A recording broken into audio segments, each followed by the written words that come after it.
So in lesson we were thinking about how to really further what we're doing with it and try and fully engage the audience and help them with their exams as much as possible. So a few people who do English as a subject for A-level, they were thinking about maybe including some of the assessment objective points, so like AO1, AO2, A3 and AO4. So we were thinking about what we've done so far and how we can use it. So initially we were thinking maybe doing kind of a Brecht style of having these sort of placards and maybe t-shirts or something saying like AO1, AO2, A3 and AO4, and having these people or like items pop up at certain points, so we'd like pinpoint which of the which point is which.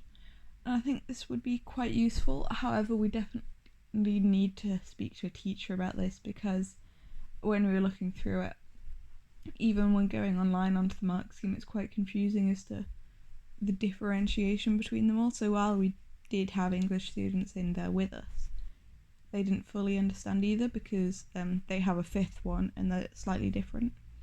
So if we wanted to include it, we'd definitely have to talk to an English teacher to fully understand the differences between them and what we're going to do for them all.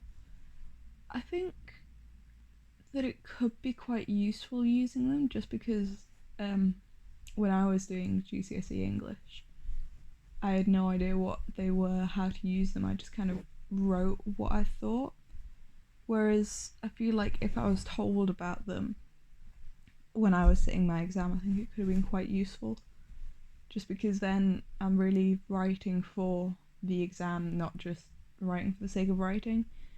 And while it might be easier for some people to do that, you're also less likely to get the mark. So I think, and a lot of the English teachers definitely push these as well. So while like they may be taught about them theoretically, this is really putting it in context for them.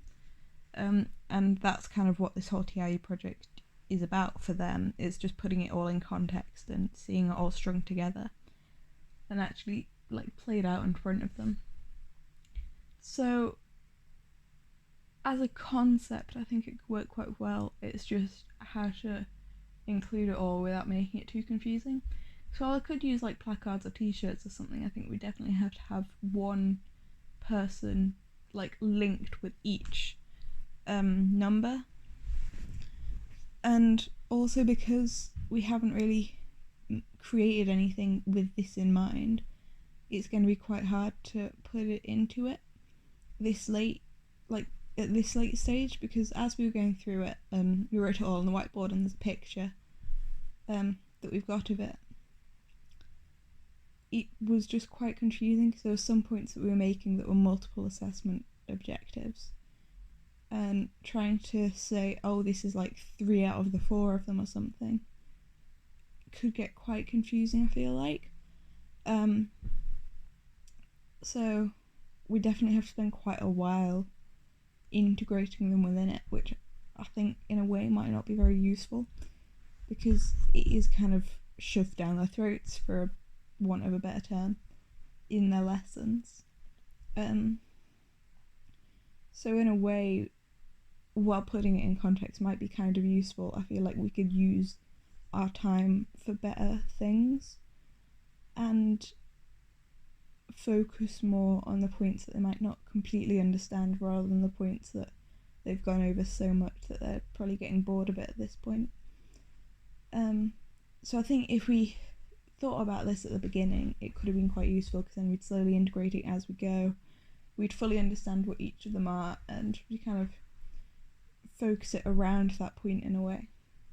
Whereas because we're thinking about it at this point, we haven't devised anything to do with that, so a lot of the things we have devised don't fit very well with it. So if we were to do another piece like this, then definitely think about having something like that in the beginning, and potentially we should have thought about it earlier. But because we have thought about it so late, I don't think we should include it, just because it'll take away the time that we need to potentially focus on something a bit more important that the students might not completely understand as much as they do about